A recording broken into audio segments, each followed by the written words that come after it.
Jajaran Dewan Ekonomi Nasional atau DEN menggelar konferensi pers di siang hari ini kepada publik dan buka-bukaan tentang rencana peningkatan penerimaan negara dengan implementasi lebih jauh sistem Cortex, pengembangan sistem Simbara.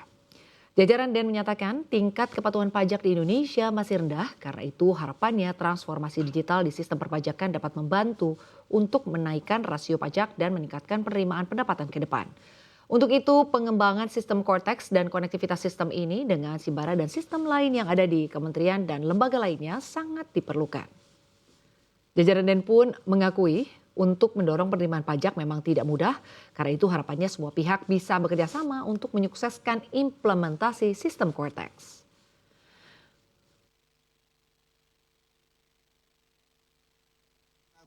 Yang pertama adalah bagaimana kita mengoptimalkan pendapatan negara.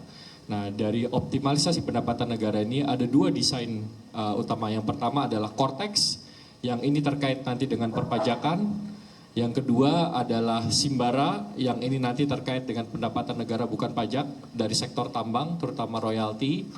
Jadi ini adalah dua komponen utama di dalam pilar optimalisasi pendapatan negara. Jadi kalau kita bicara pajak dalam konteks digitalisasi, ini sebenarnya hanya salah satu pilar saja yang kita lihat ini menjadi bagian dari bangunan yang komprehensif.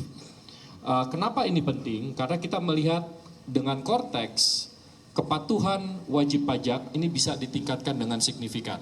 Oleh karena itu, dalam laporan kepada Bapak Presiden, kami menyampaikan kita di Dewan Ekonomi Nasional mendukung penuh adanya implementasi Cortex ini yang telah dimulai dari 1 Januari tahun 2025 ini. Kalau masih ada kekurangan sana-sini, saya kira wajar, ini sistemnya baru diimplementasikan.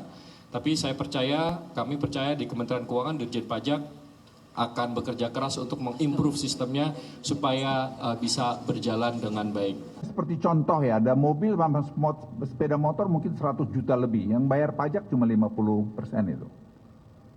Jadi Anda bisa bayangkan kepatuhan kita itu sangat rendah. Sangat rendah. Tapi dengan itu nanti kita akan berikan dana ini, karena tadi kalau betul 1.200 triliun, tadi 1.500 triliun, kita assume 1.200 triliun bisa kita collect nanti secara bertahap. Untuk mengurus pajak ini bukan pekerjaan mudah. Kalau kita mau naikkan tarifnya, Anda semua akan marah kan? Ya, ini sesuatu yang nyata. Tapi di sisi lain ada kendala yang dihadapi oleh DJP adalah mengenai kepatuhannya yang rendah. Jadi kalau dilihat bahwa dari potensi pajak yang ada, itu tadi Pak Ketua menyatakan misalnya dari mobil saja ya, tadi yang disampaikan, itu sebagian besar bahkan tidak melaporkan. Jadi isunya di sini adalah isu mengenai kepatuhan, isu mengenai compliance. Ya, upaya untuk menggunakan tarif mungkin akan berdampak tetapi tidak akan terlalu signifikan.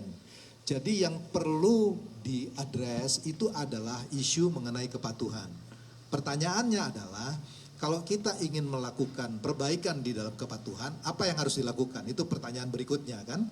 Kenapa digitalisasi menjadi penting?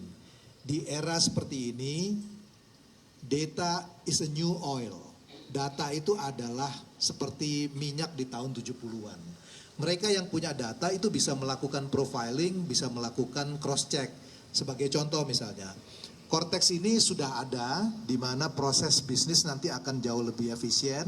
Tetapi di sisi lain kalau dia kemudian digabungkan misalnya dengan GovTech, dengan Simbara yang nanti Pak Seto akan bicara, maka dia akan dilakukan cross check. Kalau Anda laporkan pajaknya di Cortex tidak benar, sementara pembelian mobil Anda dilakukan tidak dilaporkan, maka dengan data digital itu kemudian akan bisa dilakukan cross check.